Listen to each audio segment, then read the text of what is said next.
First time ট্রেনে করে এত দূরে কর্ণাজাতি যাওয়া। রাতের ডিনার চলছে। অ্যাট লাস্ট পৌঁছে গেলাম বর্ধমান। আমাদের রিসিভ করার জন্য এত সুন্দর একটা গাড়ির অ্যারেঞ্জমেন্ট করা হয়েছে। আমাদের হোটেল। ফ্রেশ হয়ে একটু সবাই মিলে তত্ত্বগুলো বানিয়ে নিলাম। আমরা রয়েছি আরামবাগ শহর, হুগলি ডিস্ট্রিক্ট। এখানে মুড়ি খুবই বিখ্যাত। তো এখন রিসেপশনের পালা। এখানে ডেকোরেশন খুব সুন্দর করা হয়েছে।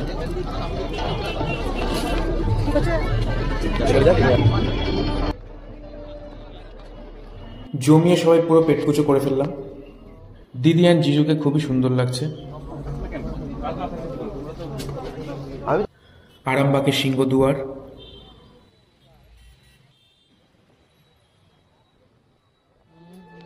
সো অ্যাট লাস্ট পৌঁছে গেলাম আবারও আমাদের প্রিয় ময়নাগুড়ি।